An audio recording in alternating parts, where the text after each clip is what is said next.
Assalamualaikum warahmatullahi wabarakatuh. Perkenalkan nama saya Diki Arisani dengan NIM B1021241085. Di sini saya akan menjelaskan sejarah komputer dan jenis-jenis komputer. Baik, kita masuk saja ke materinya.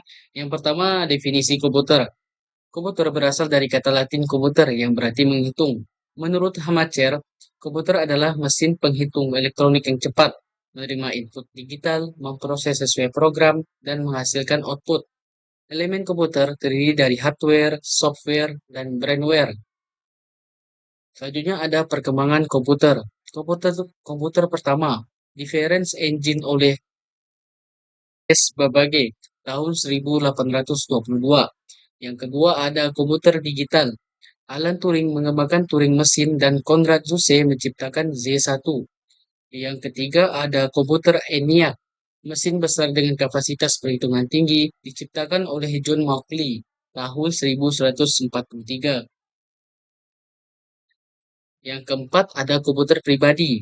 Adalah seperangkat komputer yang digunakan oleh satu orang saja.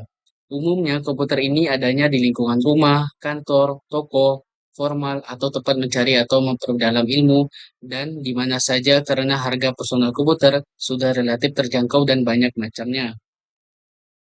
Yang kelima, komputer era 2000-an.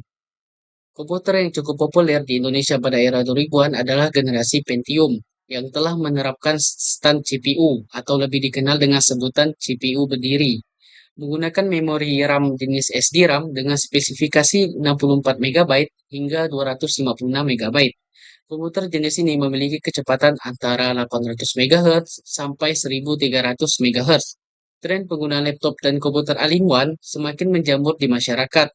Hal ini didorong oleh kepraktisan dan kemudahan dalam mengoperasikan perangkat komputer tersebut menjadi lebih mudah dan efisien. Selanjutnya ada jenis-jenis komputer. Yang pertama berdasarkan sinyal masukan. Yang ada komputer analog, yaitu mengolah data analog. Contohnya komputer pengukur aliran BBM. Yang kedua komputer digital, yaitu mengolah data digital. Contohnya PC. Yang ketiga komputer hibrid, yaitu menggabungkan analog dan digital. Contohnya mesin elektrokardiogram atau EKG untuk merekam dan memeriksa aktivitas listrik jantung. Yang kedua berdasarkan ukuran. Ada komputer mikro, yaitu PC, laptop, dan PDA. Selanjutnya ada komputer mini, digunakan untuk tugas yang lebih besar. Yang ketiga mainframe, digunakan di perusahaan besar untuk mengolah data skala besar.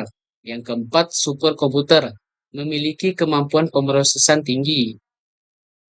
Yang ketiga berdasarkan generasi. Generasi pertama menggunakan tabung vakum. Generasi kedua menggunakan transistor. Generasi ketiga menggunakan IC. Generasi keempat menggunakan FLSI. Yang keempat berdasarkan tujuan pembuatan. Yang pertama general purpose untuk keperluan umum seperti PC. Yang kedua special purpose untuk keperluan khusus seperti komputer untuk game atau server.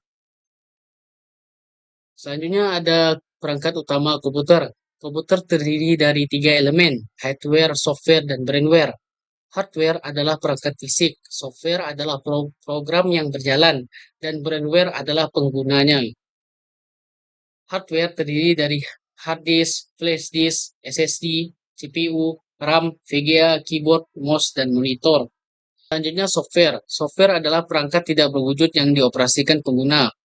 Yang pertama ada sistem operasi, contohnya Windows. Yang kedua aplikasi, contohnya Microsoft Word. Ketiga bahasa yang ketiga bahasa pemrograman. Yang keempat media penyimpanan komputer data storage adalah media yang digunakan dengan fungsi untuk menyimpan berbagai macam data digital yang tersedia pada perangkat komputer dengan waktu tertentu. Media penyimpanan komputer terbagi menjadi dua, yaitu media penyimpanan magnetik dan media penyimpanan awan. Yang pertama, penyimpanan magnetik merupakan media penyimpanan yang termasuk ke dalam penyimpanan sekunder. Contohnya, hard disk, flash disk, dan SSD. Yang kedua, penyimpanan awan. Penyimpanan awan merupakan media yang masih tergolong baru. Media ini bersifat online dan tidak menggunakan kapasitas data memori pada perangkat hardware, karena mereka menggunakan penyimpanan yang terdapat pada internet. Proses penyimpanan data ke media penyimpanan cloud storage dapat diartikan dengan mengirim salinan ke penyedia layanan cloud atau hosting server lewat jaringan internet. Selanjutnya, server akan memberikan Anda akses untuk mendownload atau melakukan perubahan saat Anda ingin membuka data-data Anda tersebut. Biasanya layanan cloud storage ini tidak hanya mengandalkan satu server saja. Yang ketiga, brandware atau pengguna komputer. Pengguna menjalankan komputer dan mengoperasikan perangkat keras serta lunak. Dari penjelasan saya, terima kasih atas perhatiannya. Mohon maaf bila ada kata yang salah. Saya akhiri. Wassalamualaikum warahmatullahi wabarakatuh.